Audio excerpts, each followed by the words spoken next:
Assalamualaikum warahmatullahi wabarakatuh. Selamat pagi, siang, sore. Yang kami hormati Ibu Suprayekti selaku dosen pengampu mata kuliah wawasan pendidikan dan yang kami banggakan teman-teman semuanya. Pada kesempatan kali ini kami dari kelompok 3 akan memaparkan materi mengenai hubungan dan peran pendidikan dalam bidang politik, ekonomi, sosial, dan budaya. Yang mana kami terdiri dari Aulia Putri, Desya Adrimia, Dian Gloria, Dwi Aprilianto, dan Giraldi Pramudia. Boleh di next? Nah.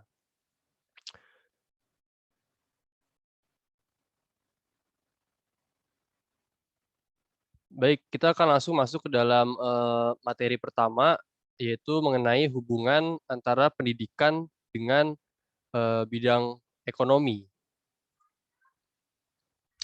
Jadi dalam hubungan antara pendidikan dengan bidang ekonomi, kita mengenal istilah human capital atau modal manusia. Nah, dalam human capital ini diartikan sebagai proses untuk memperoleh dan meningkatkan jumlah orang yang mempunyai keahlian, pendidikan, dan pengalaman yang menentukan bagi pembangunan suatu negara. Jadi pembentukan modal manusia ini dikaitkan dengan investasi pada manusia itu sendiri dan pengembangannya sebagai sumber daya yang kreatif dan juga produktif. Nah, proses perolehan pengetahuan serta keterampilan melalui pendidikan itu bukan hanya sekedar sebagai suatu kegiatan konsumtif, melainkan hal tersebut merupakan suatu bentuk investasi sumber daya manusia. Jadi, pendidikan itu sebagai suatu sarana pengembangan kualitas manusia, yang mana memiliki kontribusi langsung terhadap pertumbuhan pendapatan negara melalui peningkatan keterampilan dan kemampuan produksi tenaga kerja. Robert M. Zilaung sendiri pada 2004 itu pernah merumuskan bahwa human capital itu sebagai kemampuan yang dimiliki oleh seseorang melalui pendidikan, pelatihan, dan atau pengalaman dalam bentuk pengetahuan dan keterampilan yang perlu untuk melakukan kegiatan tertentu. Boleh di next?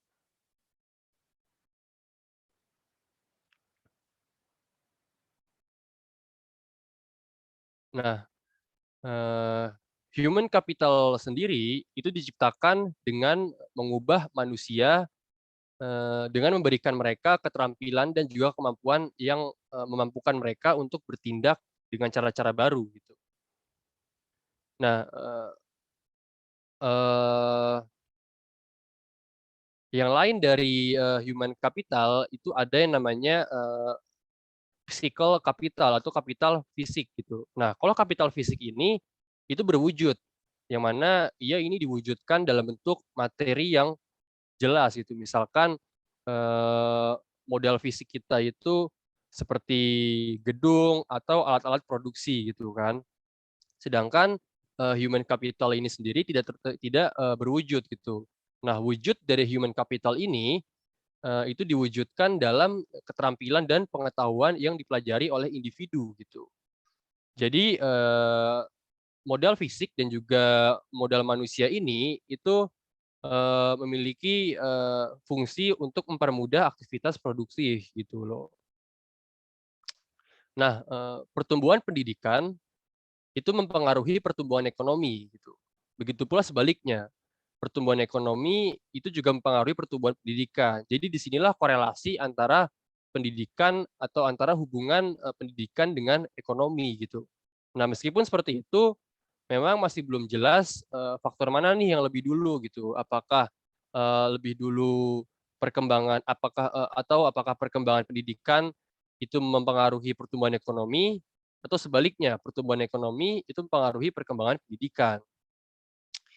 Nah, Parelius pada 1976 itu mengemukakan bahwa eee, para penganut teori konsensus dan juga penganut teori konflik itu sepakat bahwa fungsi utama institusi pendidikan dalam kaitannya dengan kehidupan ekonomi adalah untuk mempersiapkan para pemuda-pemudi dalam mengisi lapangan kerja produktif gitu. Jadi, pembelajaran yang selama ini kita lakukan seperti sekolah di SD, SMP, SMA, bahkan sampai kuliah, itu pada akhirnya, dikaitkan dengan, persiapan kita untuk mengisi lapangan kerja yang ada nanti gitu.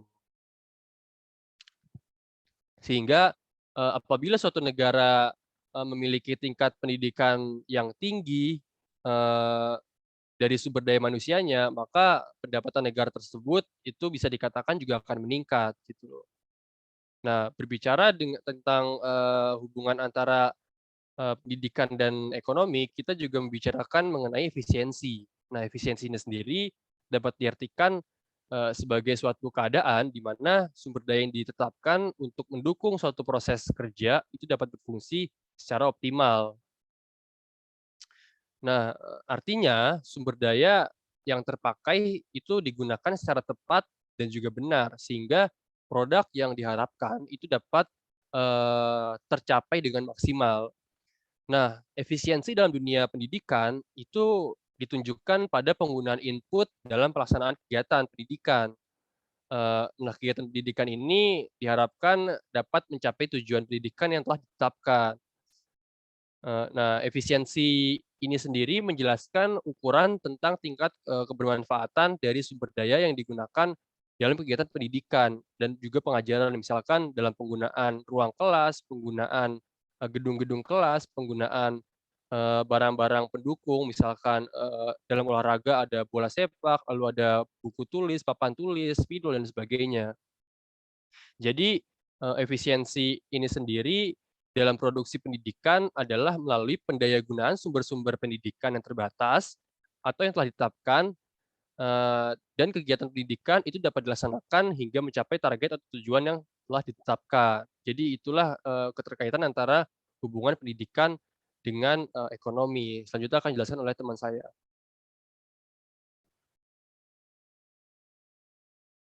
Baik, selanjutnya itu ada hubungan dan peran pendidikan dalam bidang sosial.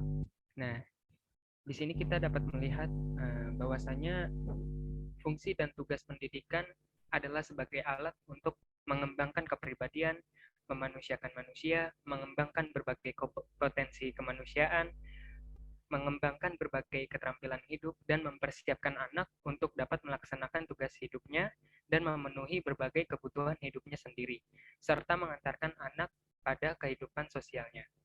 Nah, di sini kita dapat melihat bahwasanya kalau peranan lembaga pendidikan adalah sebagai peranata sosial bagi kelangsungan hidup dan perkembangan masyarakat melalui upaya sosialisasi, sehingga warga masyarakat memiliki kemampuan dan ciri-ciri pribadi sebagaimana yang diharapkan. Nah, sekolah sebagai pusat pendidikan yang lahir dan berkembang dari pemikiran efisiensi dan efektivitas di dalam pemberian pendidikan kepada warga masyarakat, di samping lingkungan keluarga dan masyarakat sebagai lembaga pendidikan yang informal ataupun non formal. Nah, sekolah memiliki kewajiban fungsional terhadap kelangsungan dan perkembangan hidup masyarakat, yaitu dengan jalan penyiapan dan pembinaan warga masyarakat, sehingga memiliki kemampuan dan kepribadian yang dapat diharapkan gitu, yang sesuai harapan. Nah, sekolah juga difungsikan untuk seoptimal mungkin membelajarkan anak didiknya atau anak asuhnya yang tidak hanya terbatas pada dinding kelas, tetapi juga dari sumber-sumber belajar di lingkungan masyarakatnya. Dan pendidikan ini atau sekolah ini juga sebagai agen pembaharuan. Gitu. Oke, boleh di next.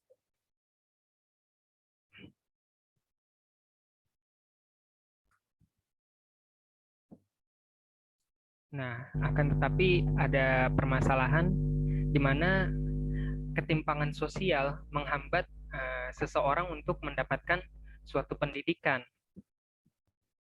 Nah, ketimpangan sosial ini umumnya sering terjadi di negara berkembang seperti Indonesia, di mana hal ini dapat dilihat dalam segi kualitas pendidikan yang kurang merata.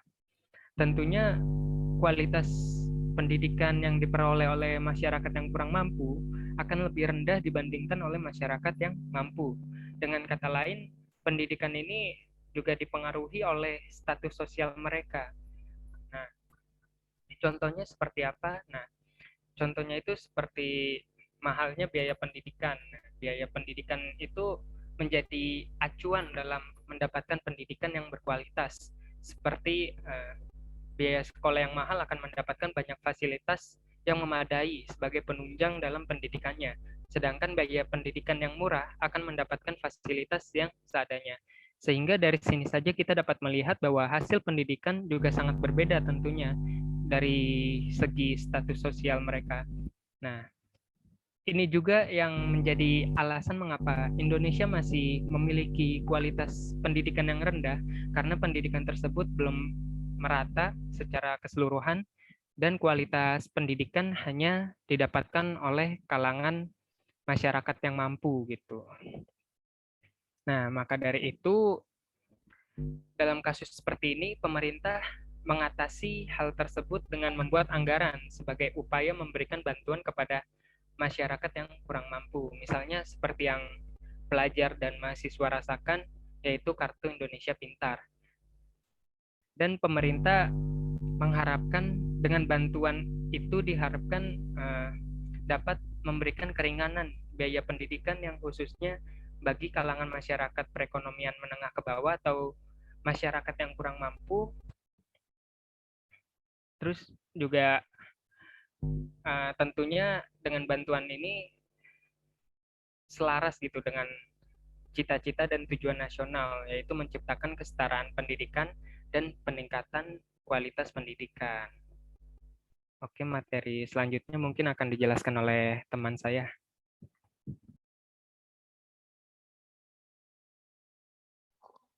Baik, selanjutnya ada hubungan dan peranan pendidikan dalam bidang budaya. Nah, yang pertama, makna pendidikan dan kebudayaan. Dalam pengertian pendidikan adalah proses pengubahan sikap dan tata laku seseorang atau kelompok orang dalam usaha mendewasakan manusia melalui upaya pengajaran dan pelatihan. Sedangkan kebudayaan adalah cara hidup untuk bersama dan berbagi dengan dari sekelompok orang dan diwarisi dari generasi ke generasi.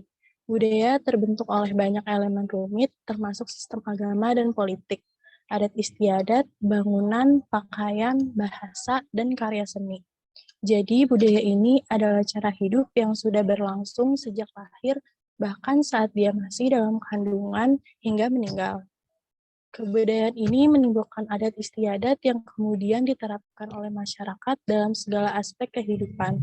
Kemudian masyarakat golongan itu menaatinya, sekalipun tidak ada hukum tertulis tentang penerapannya. Budaya disampaikan secara lisan. Lalu ada interaksi pendidikan dengan kebudayaan. Pendidikan selalu mengalami perubahan sesuai perkembangan yang mengakibatkan pendidikan mempunyai dua sifat, yaitu pendidikan bersifat reflektif yang berarti proses transfer kebudayaan dan sebagai cermin nilai-nilai kebudayaan. Pendidikan bersifat progresif, yaitu selalu mengalami perubahan perkembangan sesuai tuntutan perkembangan kebudayaan. Kedua sifat tersebut saling berkaitan erat dan terintegrasi.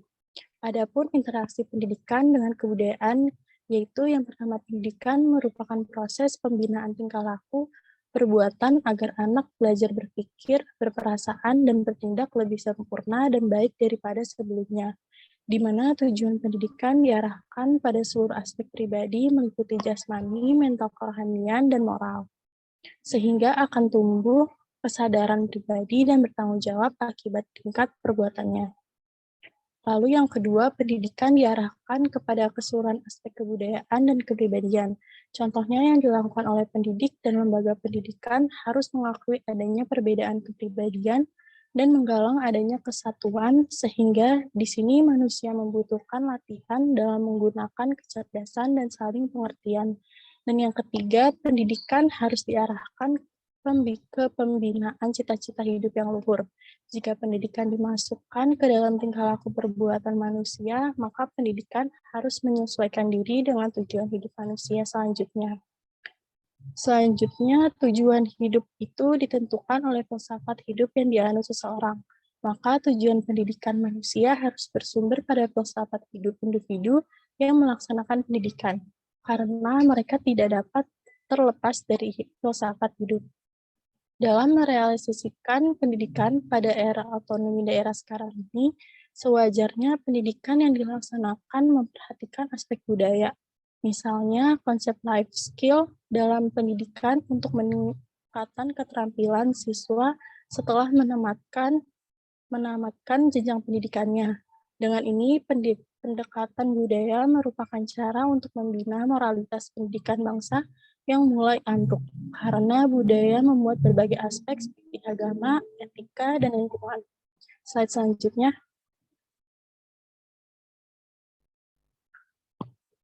Lalu ada peran pendidikan dalam kebudayaan. Yang pertama, peran pendidikan dalam proses pewaris kebudayaan.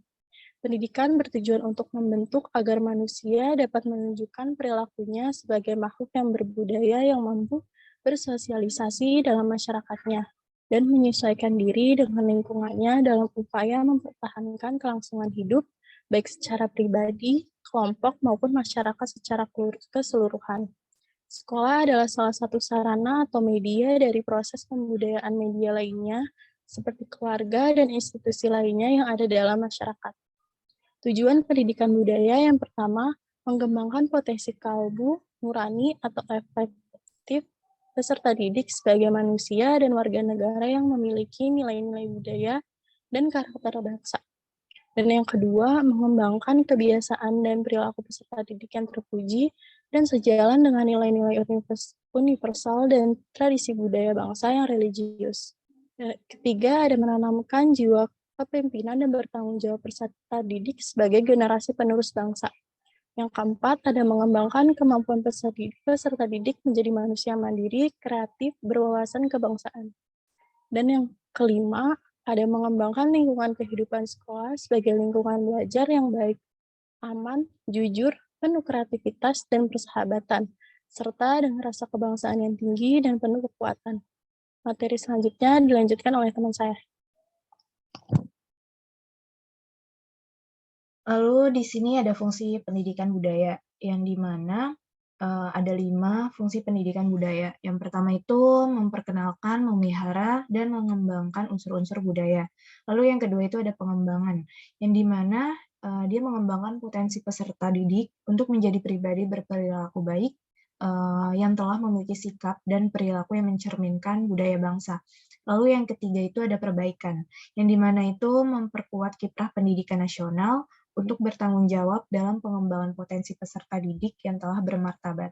Lalu yang keempat itu ada penyaringan, yang di mana menyaring budaya bangsa sendiri dan budaya bangsa lain yang tidak sesuai dengan nilai-nilai budaya dan karakter bangsa yang bermartabat.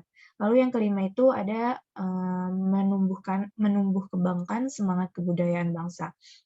Untuk menciptakan tujuan dan fungsi pendidikan, budaya tersebut perlu adanya nilai-nilai yang perlu dikembangkan di dalamnya. Contohnya itu kayak nilai religius, nilai jujur, nilai toleransi, nilai rasa ingin tahu, nilai semangat kebangsaan, nilai cinta tanah air, nilai gemar membaca, nilai peduli sosial, nilai tanggung jawab, dan lain-lain. Lalu yang kedua itu ada pendidikan sebagai sosialisasi kebudayaan, di mana suatu sistem pengetahuan dan gagasan budaya yang dimiliki suatu masyarakat merupakan kekuatan yang dapat membimbing dan mengarahkan masyarakat pendukung budaya tersebut untuk berperilaku baik dan bertindak di dalam masyarakat di bidang politik, budaya, dan lainnya. Melalui warisan budaya dan internalisasi setiap individu, pendidikan muncul dalam bentuk sosialisasi budaya, interaksi dengan nilai-nilai masyarakat setempat, dan menjaga hubungan timbal balik yang menentukan proses perubahan tatanan sosial budaya masyarakat. Dalam rangka mengembangkan kemajuan peradabannya, dalam hal ini, pendidikan itu menjadi sarana pemberdayaan sosial bagi masyarakat untuk mengembangkan sistem pembinaan masyarakat yang beranggotakan masyarakat yang disesuaikan dengan kebutuhan perubahan zaman. Lalu yang ketiga itu ada pendidikan dalam kebudayaan untuk perkembangan kepribadian manusia. Dalam pengembangan kepribadian diperlukan budaya. Budaya akan dapat berkembang melalui kepribadian tersebut yang disebut kausalitas sirkuler. Contohnya itu lembaga-lembaga sosial yang diperankan oleh sekolah. Ruth Benedict menyatakan bahwa kebudayaan merupakan istilah sosiologis untuk tingkah laku yang sanggup dipelajari. Dengan demikian, tingkah laku manusia bukanlah diturunkan, misalnya tingkah laku hewan, namun dipelajari kembali berulang-ulang dari orang dewasa ke generasi berikutnya. Di sini dapat dilihat bahwa sangat penting untuk mempelajari seberapa besar peran pendidikan dalam pembentukan kepribadian manusia. Next.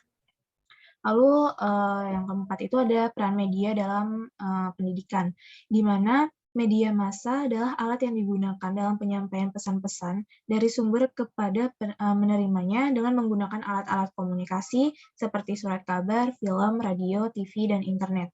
Karena merupakan sarana yang efektif dan efisien dalam menyampaikan informasi dan pengetahuan. Adapun dalam Undang-Undang Nomor 40 Tahun 1999 disebutkan bahwa fungsi pers adalah pers nasional mempunyai fungsi sebagai media informasi, pendidikan, hiburan, dan media kontrol sosial. Media massa mempunyai peran yang sangat penting bagi kehidupan masyarakat. Hal ini disebabkan masyarakat yang konsumtif akan suatu informasi yang dapat menunjang kehidupan mereka dan mempunyai kekuatan untuk yang menjalankan fungsi mendidik dan fungsi menghibur, di mana media berperan sebagai sarana edukasi untuk mensosialisasi nilai dari penyampaian pesan ke penerima yang harus berjalan sebagaimana mestinya, sehingga informasi yang diberikan harus benar mempunyai nilai edukasi, mendidik, dan bermuatan nilai positif bagi pengetahuan bagi khalayak. Yang kedua itu media sebagai sarana penghibur, yang dimana media mau tidak mau, dia juga harus menyesuaikan selera pasar, sehingga terjadinya pertarungan antara kepentingan kultural dan kepentingan ekonomi. Dua sarana yang di atas tadi itu sangat mempunyai peran bagi media, yang dimana dia harus mengemas berita, informasi, tayangan, acara, isi pesan dari media yang di dalamnya terdapat pengetahuan yang mendidik, bukan sebagai penghibur saja.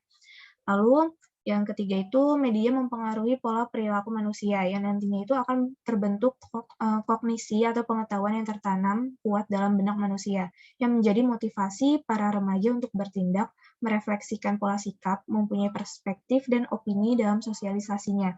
Ketika media dimanfaatkan secara positif, akan terbentuk pula perilaku yang positif juga. Namun jika media secara tidak langsung dimanfaatkan secara negatif, terbentuknya pula perilaku yang negatif juga.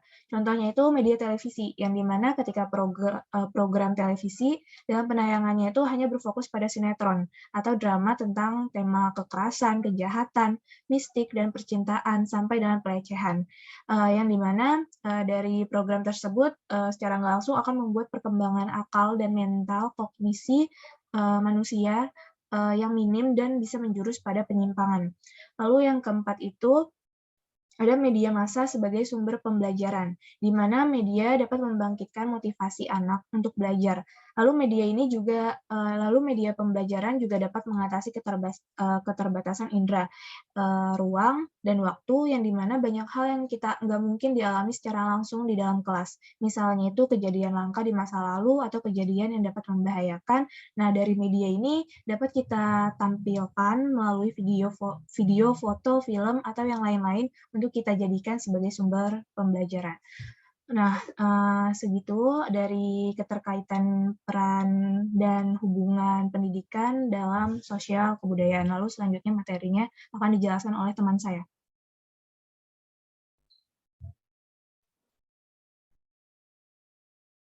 Selanjutnya dalam dalam peran politik dalam dunia pendidikan, yaitu privatisasi pendidikan. Saat ini, berkurangnya peran negara dan lebih ditekankannya peran individu dalam pengelolaan sumber daya, akhirnya menimbulkan kompetisi. Konsep tersebut biasa disebut dengan liberalisme atau neoliberalisme yang mempunyai goal atau tujuan utama yaitu private gain atau keuntungan pribadi.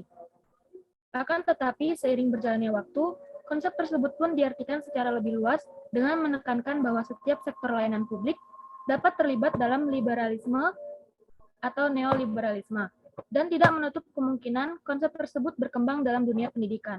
Hal itulah yang melahirkan namanya konsep privatisasi pendidikan. Seperti yang telah dijabarkan sebelumnya, sebagai sebuah turunan dari pemikiran besar liberalisme, maka dapat diterawang bahwa Privatisasi pendidikan adalah program-program yang sifatnya adalah mencari keuntungan pribadi. Privatisasi pendidikan sendiri atau bahasa sederhananya adalah swastanisasi pendidikan dapat diartikan secara sederhana sebagai menyerahkan proses pengelolaan pendidikan kepada sektor swasta yang berbentuk perseorangan ataupun perusahaan.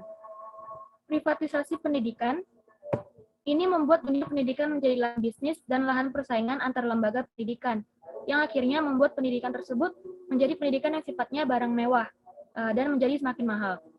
Oleh sebab pendidikan yang baik adalah pendidikan yang membutuhkan biaya besar, maka orang pun berlomba-lomba membuat sekolah-sekolah yang mahal dengan bayaran yang tinggi, hingga lahirlah sekolah-sekolah elit yang hanya menampung anak-anak dari keluarga kaya atau mampu, di mana lembaga pendidikan yang seharusnya dipandang sebagai lembaga untuk mencari bahkan mengembangkan solusi-solusi kehidupan masyarakat, kini dipandang sebagai lembaga pencari dan pengumpul keuntungan.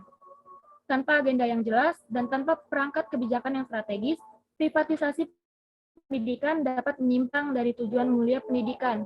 Serta tanpa adanya regulasi yang jelas dan etika sosial yang benar, privatisasi pendidikan pun dapat menimbulkan setidaknya 7 hal-hal berikut, yakni yang pertama, biaya pendidikan menjadi mahal. Pendidikan akan menjadi barang mewah yang sulit dijangkau oleh masyarakat luas, khususnya kelas bawah. Kondisi ini terutama terjadi pada lembaga pendidikan yang tidak memiliki kreativitas dan inovasi dalam melakukan fundraising atau penggalangan dana, sehingga hanya mengandalkan siswa dan orang tuanya sebagai sumber dana. Lalu yang kedua, dapat memperlebar jarak dalam kualitas pendidikan.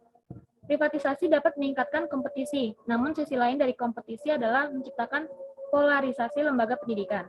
Lembaga pendidikan yang menang dalam persaingan dan perburuan dana akan menjadi sekolah unggulan, dan lembaga yang kalah akan semakin terpuruk karena kurangnya anggaran maupun asupan dana. Lalu yang ketiga, melahirkan diskriminasi sosial. Kesempatan memperoleh pendidikan yang semakin sempit dan diskriminatif dapat dilihat dari orang kaya dapat memperoleh pendidikan relatif lebih mudah ketimbang orang miskin. Dan juga orang kaya dapat memperoleh pendidikan yang berkualitas, sementara orang miskin hanya memperoleh pendidikan yang ala kadarnya. Lalu yang keempat, dapat menimbulkan stigmatisasi. Segregasi kelas sosial antara orang kaya dan miskin nantinya akan menimbulkan pelabelan sosial. Sekolah bagus dan ternama diidentikan dengan sekolahan orang kaya. Sebaliknya, sekolahan sederhana adalah sekolahan kaum miskin. Masyarakat biasa yang bersusah payah menyekolahkan anaknya di sekolah elit harus menerima kenyataan menjadi warga kelas 2 karena sumbangan dana pendidikan yang rendah. Lalu yang kelima, menggeser budaya akademik menjadi budaya ekonomis. Dikarenakan para guru akan memiliki mentalitas pedagang ketimbang mentalitas pendidik. Dikarenakan seakan-akan mereka lebih tertarik mencari pendapatan daripada mengembangkan pengetahuan. Mereka lebih terdorong untuk mengumpulkan koin, yaitu pundi-pundi uang, daripada poin, yakni nilai-nilai. Lalu yang keenam, dapat memperburuk kualitas sumber daya masyarakat dan kepemimpinan di masa depan. Didorong oleh misi untuk meningkatkan akumulasi kapital sebesar-besarnya, lembaga pendidikan akan lebih banyak menerima pelajar-pelajar beruang dibandingkan pelajar yang berprestasi tetapi miskin, sehingga tidak dapat sekolah maupun melanjutkan ke jenjang yang lebih tinggi. Oleh karena itu juga, mobilitas sosial vertikal hanya akan menjadi milik orang kaya yang mampu sekolah tinggi. Lalu yang ketujuh atau yang terakhir, yaitu mereduksi atau mengurangi fungsi pendidikan sebagai pemutus rantai kemiskinan. Pendidikan sebagai alat pemberdayaan yang dapat memutus rantai kemiskinan akan semakin kehilangan fungsinya. Bahkan dalam konteks ini, privatisasi pendidikan dapat mengarah pada jurang atau jebakan kemiskinan. Lalu slide selanjutnya, di sini terdapat peranan pemerintah. Sesuai dengan amanat dari pembukaan Undang-Undang Dasar Negara Republik Indonesia tahun 1945, di mana salah satunya harus memajukan kesejahteraan umum dan mencerdaskan kehidupan bangsa, maka pemerintah diwajibkan untuk mengusahakan dan menyelenggarakan satu sistem pendidikan nasional bagi seluruh warga Indonesia. Sistem pendidikan nasional yang dimaksud tersebut haruslah mampu menjamin pemerataan kesempatan dan peningkatan mutu pendidikan, terutama bagi anak-anak generasi penerus keberlangsungan dan kejayaan bangsa dan negara kesatuan Republik Indonesia. Hal ini dapat dilakukan dengan berbagai usaha pembangunan pendidikan yang lebih berkualitas melalui pengembangan dan perbaikan kurikulum dan sistem evaluasi, perbaikan sarana pendidikan, pengembangan dan pengadaan materi ajar, serta pelatihan bagi guru dan tenaga kependidikan lainnya, yang meskipun dalam kenyataan belum cukup dapat meningkatkan kualitas pendidikan. Baik, berikut tadi adalah pemaparan yang telah kami sampaikan mengenai hubungan dan peranan pendidikan dalam bidang sosial, ekonomi, politik, dan budaya dari kami selaku kelompok 3. Slide selanjutnya, dan berikut ini adalah sumber acuan dari materi yang telah kami jabarkan tadi. Mohon maaf bila ada kesalahan dalam bertutur kata. Sekian dan terima kasih. Wassalamualaikum warahmatullahi wabarakatuh.